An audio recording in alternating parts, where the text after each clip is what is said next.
மகாராஷ்டிராவில் தொங்கு சட்டசபை அமைந்துள்ள நிலையில் அதிக இடங்களில் வெற்றி பெற்ற பாரதிய ஜனதா யாருடன் கூட்டணி சேரும் என்ற எதிர்பார்ப்பு ஏற்பட்டுள்ளது.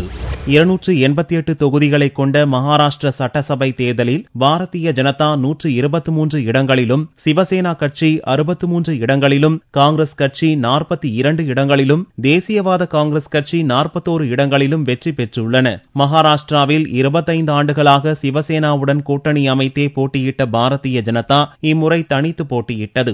எந்த கட்சிக்கும் மெஜாரிட்டி கிடைக்காமல் தொங்கு சட்டசபை அமைந்துள்ள நிலையில் சிவசேனாவுடன் கூட்டணியை புதுப்பிக்க பாரதிய ஜனதா கருதுகிறது.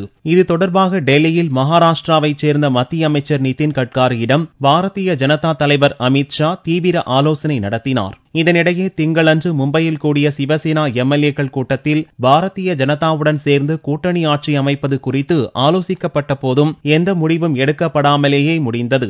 இதனால் மகாராஷ்டிராவில் கூட்டணி அரசு அமைவதில் இழுபறி நீடிக்கிறது. ஏற்கனவே பாரதிய ஜனதா ஆட்சி அமைக்க வெளியிலிருந்து ஆதரவளிக்க தயார் என்று சரத்பவாரின் தேசியவாத காங்கிரஸ் அறிவித்திருப்பதால் பாரதிய ஜனதா யார் ஆதரவுடன் ஆட்சி அமைக்கும் என்ற எதிர்பார்ப்பும் மகாராஷ்டிர மக்களிடையே ஏற்பட்டுள்ளது. பாரதிய ஜனதாவின் மேலிட பார்வையாளராக மும்பைக்கு வரவுள்ள மத்திய அமைச்சர் ராஜ்நாத் சிங் செவ்வாயன்று மாநில நிர்வாகிகளுடன் ஆலோசித்த பிறகு சிவசேனா தலைவர் உத்தவ் தாக்கரேயை சந்தித்து பேசுவார் என்று தகவல்கள் கூறுகின்றன.